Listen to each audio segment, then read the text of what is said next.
He, grad he graduated from Skidmore College in 2021 with a bachelor's degree in history, and he is now studying archival science at UMass Boston in their Master of Arts in History program. And he aspires to be an archivist and a public historian. And if based on what we've already talked with him about a little bit about his program today, he is off to an excellent start. So I will now turn this over to Evan McDonagh, who has shared his screen with everybody. Hello, everyone. I hope you all are doing well today. Today I'm going to be talking about a topic that's a little dour, not just because it deals with a pretty dark topic, also it's very relevant to our own interest today during the COVID-19 pandemic. But before I get into talking about details, I want to share a quote just to get us into the mindset of this topic. What is the 1918 influenza pandemic? So in 1918, at the Chelsea Naval Hospital on Commonwealth Pier, a naval physician, Dr. J.J. Keegan, writes this in his notes. I quote, "During the past 2 weeks, August 28th to September 11th, there has begun a severe and rapidly spreading epidemic of influenza in the 1st Naval District. More than 2,000 cases have been reported in these 2 weeks, and there are indications of a rapid spread of the infection. This is undoubtedly Spanish influenza." Keegan's words are simple, but they are prophetic in a sense. He is writing simply, but you can see the tone behind the words, that he is frightened, he's terrified, but also fatalistic. He knows that something terrible has come to Boston. And indeed it has. It is influenza, one of the worst epidemics to hit the United States and the world in the 20th century. The influenza pandemic of 1918 to 1919 was an epidemic that hit the United States starting in August of 1918 and lasting into the following year until it became a recurring seasonal variant of the flu like we see today. It caused over 50 to 100 million deaths worldwide, with 675,000 of those being in the United States over 1 year. For comparison, with our current COVID-19 pandemic, we have seen 5.6 million deaths worldwide, with roughly 900,000 in the United States from COVID 2 years later. So it was a very severe disease. It's a disease that many of you might be familiar to an extent. It's an influenza A virus of the H1N1 nature. So if you guys have ever heard of swine flu or bird flu, it is the same kind. That is the same kind of virus. I came across this topic during last fall when I was trying to think of a topic I wanted to write about for a history class I was taking. And after much consideration, I've decided to write about this pandemic. I'd always had interest in diseases, and I thought that given the relevance of the COVID-19 pandemic, it might be interesting to do a comparison, to research into how is this different 100 years ago, and what lessons can we draw? Something I was surprised to learn about, however, was that Boston had one of the worst experiences of the 1918 influenza pandemic, falling only behind Pittsburgh and Pennsylvania for the number of deaths. So my question quickly turned to, why did this happen? Why was Boston so bad? And in trying to answer that question, I came up with this talk that I'm going to be presenting to you all now. And I think it's a complicated answer, but also one worth considering when we think about today and how did COVID-19 get so bad? So draw lessons for the present as well. Oh. There you go. So those are my big questions. One, what is the environment in which such a deadly disease can flourish? But also, I don't want to portray Boston as a passive actor in this epidemic as well. Boston is of many different people, and each of them had made choices based on their experience of this epidemic. And those choices both helped and caused irreparable harm during this outbreak. My goal of this is not only to try to answer this question of why did this happen, but also what did people do? And how did that affect the outcome of this epidemic? And these are also questions I want us to think about while we're going through this. Now, when we try to explain influenza, it's important to have some background first. And the background right now in Boston is that one, we are at a revolutionary time in medical science while the Great War, World War I, is happening. As demonstrated by the writings of J.J. Keegan, who was a doctor for the Navy, the American military establishment is at the head of medical science in the early 20th century. Keegan is writing about this on September 11th, or a month prior, on August 16th, the United States Public Health Service is issuing a warning about influenza to military stations. The military and medicine are irrevocably connected during this period.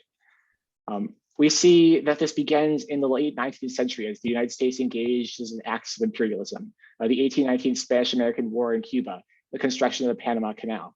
All of these bring the American military into contact with new and very deadly tropical diseases like yellow fever and malaria.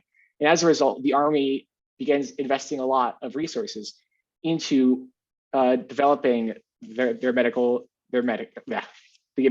Department. There are the development of new sanitation methods, municipal sewage systems, pasteurization, and filtration, as well as the development of new understandings of diseases like germ theory, the idea that a specific microbe is responsible for a specific disease. And the Army is at the head of all of that. On the home front in the United States, we see the 19th century proliferation of small-time associations to meet social and health needs. Some of them become very large. For instance, the American Red Cross has its origins in this. With the advent of World War I, this becomes coupled with the military as well, as Woodrow Wilson and his Surgeon General, Rupert Blue, connect all these disparate associations into a large national wartime apparatus. Ostensibly, this is a great thing, especially when you know that there is an epidemic coming that's going to kill hundreds of thousands. The Red Cross have over 14 regional divisions and over 20 million members by 1918. However, don't be fooled, because this is also a very flawed system. In part, this is both ideological and in terms of scientific understanding. On the ideological side, there is this arrogance, this presumption that we know everything, and therefore what we know about influenza especially is right. We can't be proven wrong. Army Surgeon General William C. Gorgas was quoted most explicitly as saying, American medical prowess fuels imperialism. And there's this idea of American medical and cultural superiority tied up in all of it. This idea of we know everything. As influenza will prove, this is far from the case. There is also, however, a scientific side to it, that Americans don't understand influenza as much as they think they do. Keegan, writing about influenza on September 11th, blames influenza on influenza bacillus, bacteria. But as we've discussed, that was far from the case. The H1N1 virus was responsible. And if the nature of the virus is not understood, then there is no means of curing it, which will have grave implications as influenza hits Boston.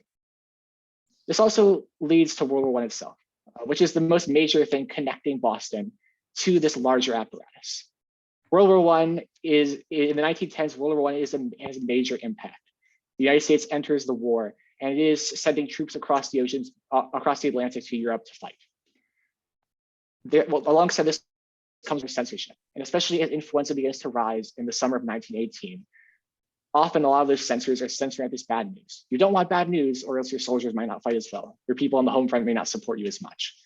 That's partially why influenza has the moniker Spanish flu, as it's so often known. The Spanish government did not censor their news as the United States and many other European countries did.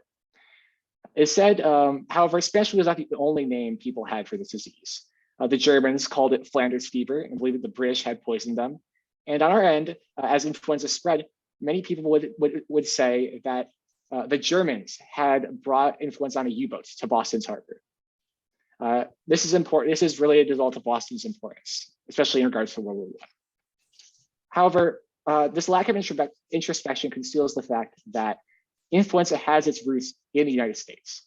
Some of the first cases of influenza have been reported as far back as spring 1918 at Camp Oglethorpe in Georgia, a military training camp. And from there, influenza spread across the sea to Europe, where it became more widely known. The fields of World War I is also where influenza became so bad. In the trenches, influenza found fresh young soldiers to infect and to mutate and grow stronger. Normally, a virus like influenza has a limit on how deadly it can get, because if it gets too severe, it kills those it infects faster than it can spread. However, with World War I, the Army was switching out sick soldiers all the time and bringing in new ones, constantly adding fuel to this furnace. And so influenza only grew deadlier and deadlier. And when those soldiers left the trenches and went on leave, they came back home to Boston. Boston was a major military port city during World War I. And as a result of that, as influenza is building in the trenches of World War I, Boston is sitting unknowingly at the edge of disaster.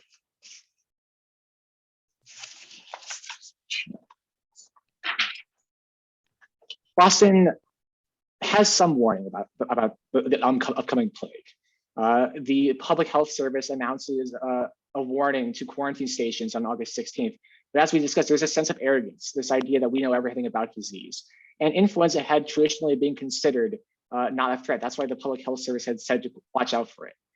Even still, it slips by. And on August 28th, the first diagnosis of influenza is diagnosed on the receiving ship at Commonwealth Pier, where J.J. Keegan is stationed.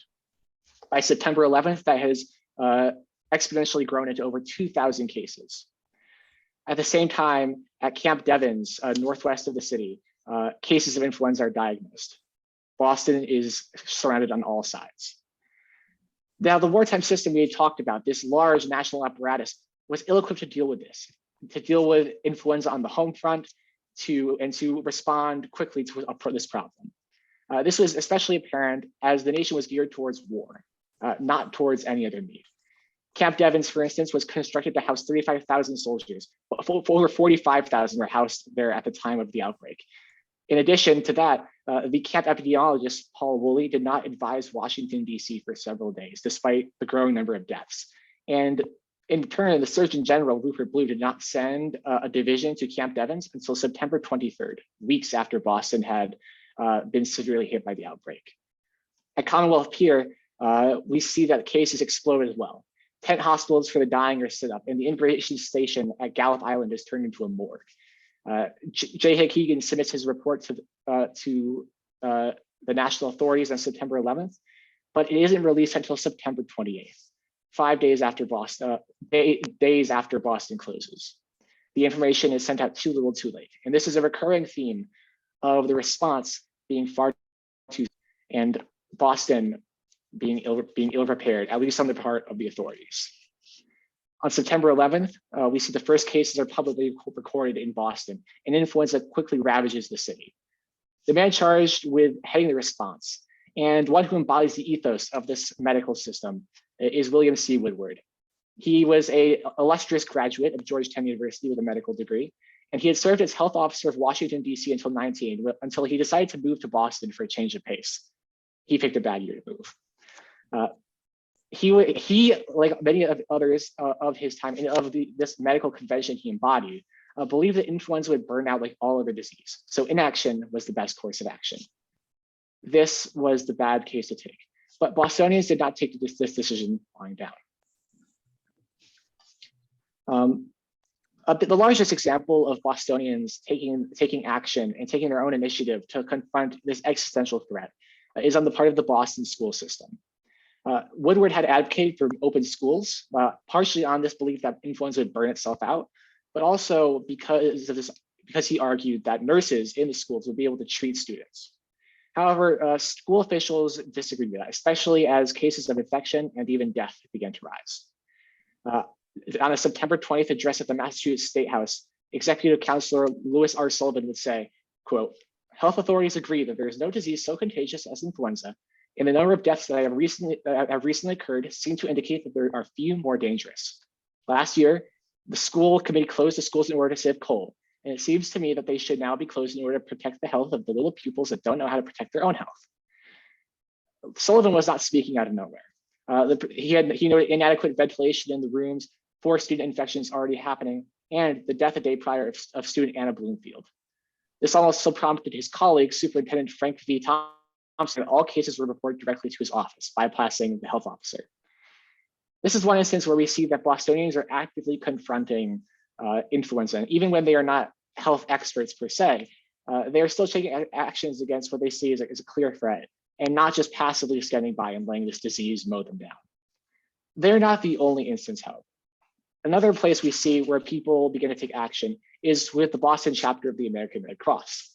Officially, the Red Cross was now part of the wartime medical apparatus, and so it could only act under top-down orders. However, faced with this unprecedented health emergency, the local chapter began to allocate resources in response to local requests, instead of listening to top-down orders, thus violating the war council's orders, but saving many lives in the process. We also see other local organizations like the Boston Dispensary begin to rework their programming, like offering evening clinics on health advice, taking action well before any kind of closure or official measure is implemented to try and meet this pandemic.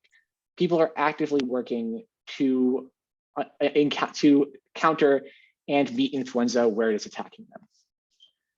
However, there's only so long that there's only so much these small-time actions can do.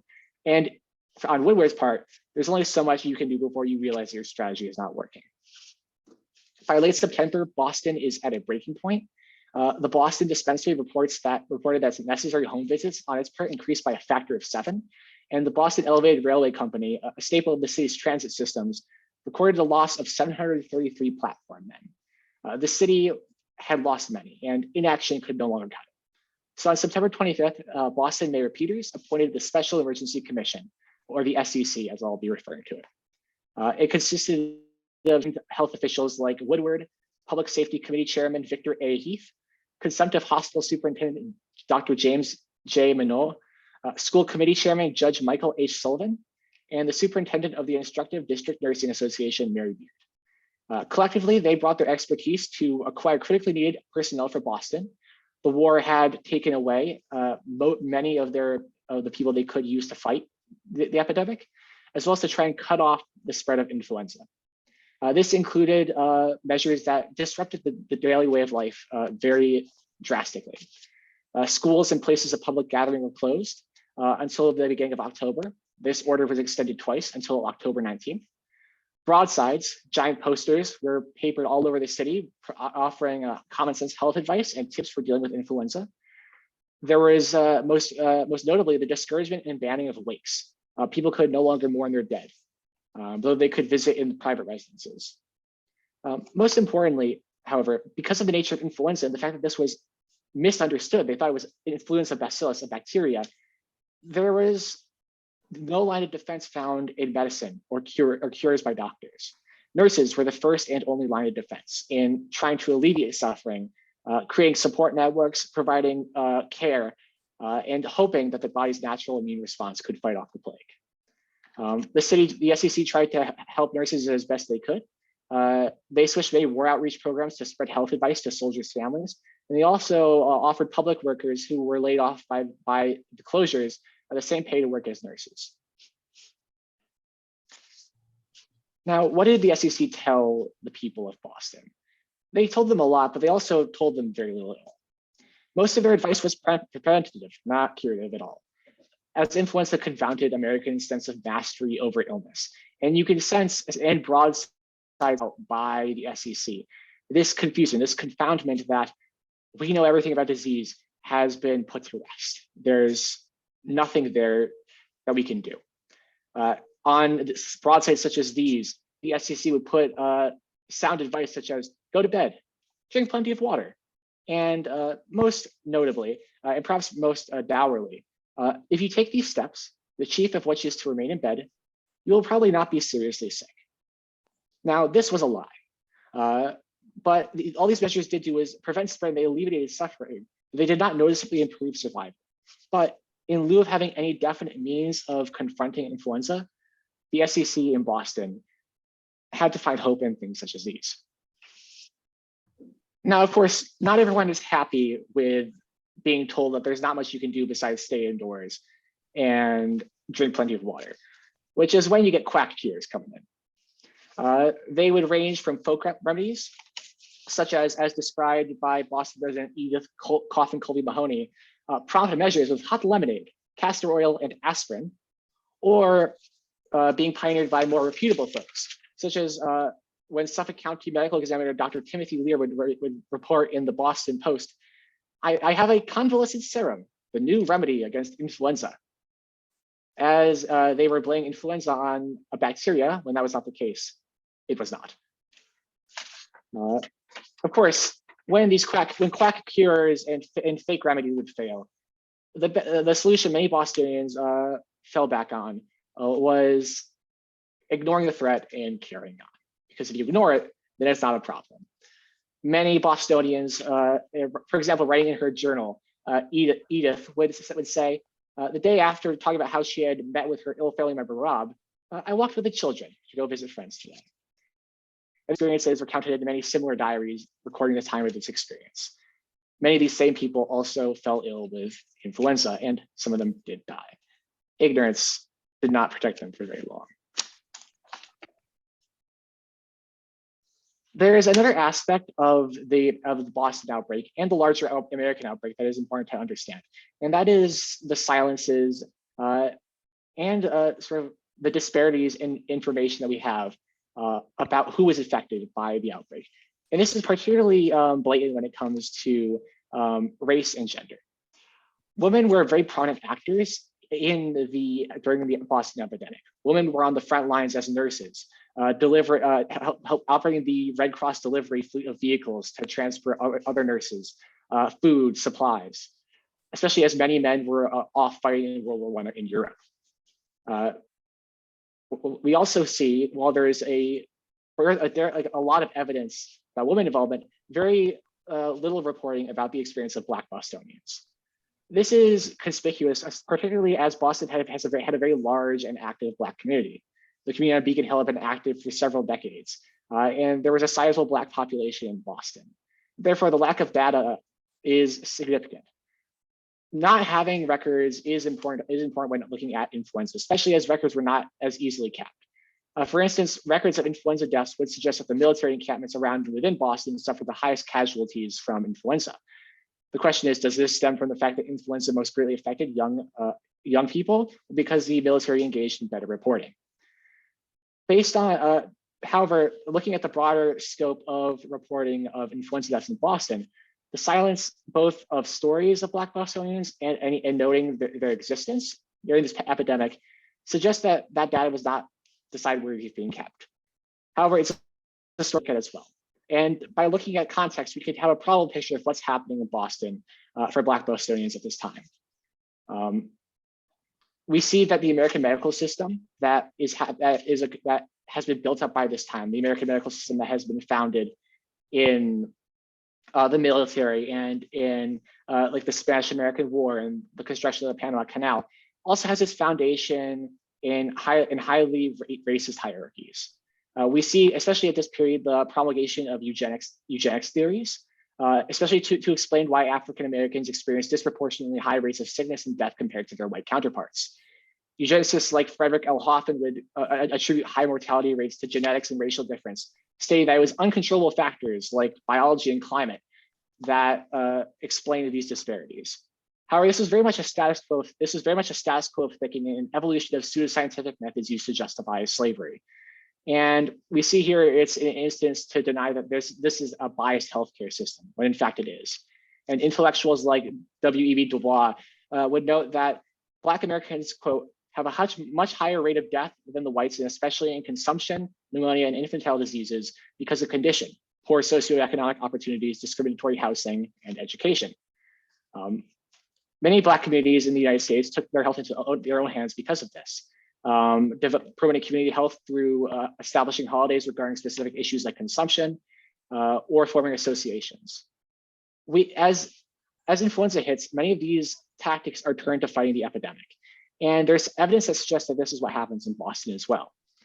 In a November 16th editorial, Why Not Be Careful, in Broadax, a Black-owned Chicagoan newspaper, the editor notes that Boston respondents had used fresh air and sunshine hospitals, suggesting that the Black community in Boston is employing similar tactics of community papers and community associations to combat this health threat. Anecdotal evidence from period suggests that, contrary to eugenicist assumptions of Black inferiority, African Americans did not experience influenza as seriously as white Americans. Influenza historian Alfred Crosby attributes this to the spring 1918 outbreak, initially in the United States. The fact that Black Americans received such substandard care meant that they caught it early in spring of 1918, and so developed a partial immunity to it. A sense, even though this is a positive story, it still demonstrates that the medical care system we are seeing in the United States, especially the one in Boston and around the country, is plagued by racism within its core. And it's something that is happening as people are prioritizing who deserves care and who does not. However, this is also a system that is being challenged because influenza does not care who it infects. If it sees a body, it is ready to go after it. And one result of this in Boston is that the American Red Cross relents and it removes discriminatory hiring practices against Black nurses. Influenza being beyond influenced by human action, but also independent of human thought, forces change to respond to this threat. Still, however, for everyone in Boston, there is a lot of death happening. This comes to a head on October 19th, 1918, when the closure orders are lifted by the SEC. By mid-October, over 3,500 Bostonians had either died from influenza or subsequent complications from pneumonia. However, because the death tallies had declined, the SEC had decided to lift its closure orders, with Woodward the following day declaring that the epidemic had officially ended. Spoiler, it had not. There was an overflowing of public spaces the following day, with the Boston Globe reporting record-breaking attendances in places of public gathering. And any regulation that the SEC had established was ignored. Influenza, however, continued to be a large problem going into the winter of 1919, especially around Thanksgiving and the holidays, and people continued to die. Especially afterwards, as people ignored it, it's over. All the social safety nets that had been established to support people getting through this epidemic had been lifted, and people especially suffered, leaving a city scarred, not just physically by disease, but economically and socially as well. On October 21st, the Boston Globe wrote that there, quote, there is an appreciable falling off in the attendance at the public schools, perhaps due to the fact that some young boys and girls have obtained employment to take the place of boys and men who have gone to war. Noted briefly in this article, but I think deserves more merit as well, as how many people died of influenza in Boston. And the fact that many young children had to take place of parents and siblings who died and could no longer support their families because of influenza. And the demographic impact this has on a generation of children who have to grow up and support their families and can't go to school. Orphans, motherless children, and chronic health conditions and poverty were all kind of the scars that were left on Boston. And it had devastated Boston to such an extent that, according to the Red Cross Influenza Committee Chairman W. Frank Persons, providing long-term assistance to families affected by influenza could prove a bottomless or redundant task. Such was the problem. It was managed to be handled, but that gives you an idea of the scope of the victims of this pandemic, that far beyond initial deaths, which numbered in the thousands, Bostonians would continue to suffer for months or even years after. So the question remains, why declare victory so soon when it continued to be so bad? And part of that comes back to World War I. Boston is a military port city. It was well acquainted with death, but now death had come across the sea to meet them at their doorstep. And now, having faced it for so long, finding a small victory in the midst of senseless loss, declaring victory was a small means of control. It was a means of agency, not a productive one or a helpful one, but still a moment in which people made choices and affected the course of the outbreak. So I guess, to end off, talking about scars, things left behind, what kind of lessons can we take from the 1919 influenza outbreak in Boston to look at COVID-19 today? I think one thing to look at is to understand that even as people are making choices, those choices are a means of coping with something that cannot be directly confronted. Influenza defies our notions of categorization and understanding of human experience. And this is something we see with COVID-19 as well.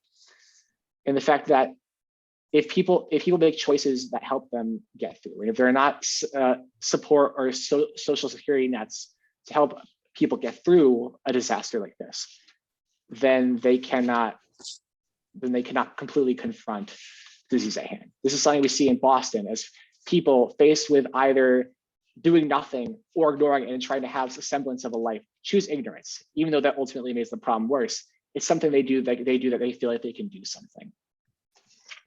That is the biggest lesson I think to take away from this as well. And that while COVID-19, while not as directly severe as influenza, can be much more insidious because it does not kill as many people, because it cannot burn out like influenza did. Well, this is Mark here. I'd like to thank you all for listening. I know it's a bit of a dour topic for this sunny day, but I hope this helps to provide some fun insights and stories about influenza in Boston, and I hope I can answer any questions you guys might have. Okay, thank you, Evan. A lot of information. You've done a lot of research. That's very interesting. Thank you. So does anyone have any questions or comments? Either they can, if you want to raise your, if you use the reactions at the bottom, you can raise hand. Or if someone wants to put something in the chat, we can also convey that in question or comment along as well.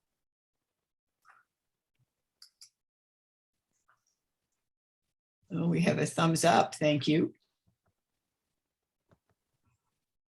Who is that? Somebody had a thumbs up sign. Oh, okay. That was a hand. Yeah. Okay. Where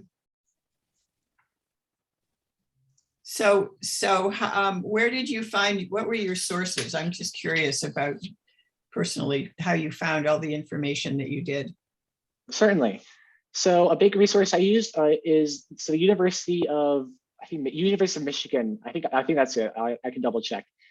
Has a great online resource called they call it their Influenza Encyclopedia, though encyclopedia is kind of a poor term for it. It's an online database of collected newspaper clippings, photographs from different archival institutions across the United States to provide a record of the 1918 influenza epidemic. Specific numbers on Dorchester. Yes, someone's asking. Yes, do we have any specific numbers for Dorchester cases or deaths? I have them for Dorchester specifically. More so for Boston. And what was the total in in Boston? The total was over around 4,000 people. Okay. Earl, were you raising your hand? No, I was applauding. Did the Boston Street Railway close at any time during the epidemic? Yes, I believe it closed briefly for a few days. They were, I think I mentioned this briefly earlier, but they had a huge staffing problem with losing, both to the war and to influenza, roughly 750 staffers. Okay. Do you have any plans for another research project? Yes, I'm hoping to do some research on the John Birch Society next. Oh, interesting. Okay. Someone is asking why Pennsylvania? Why was Pennsylvania the others? Was it that had the high rates along with Boston? Do you know them? Pennsylvania, I'm not sure why specifically. I didn't focus too much on Pittsburgh or Philadelphia. A major trend with that seemed with how severe it tended to be one, how major the city was to the war effort.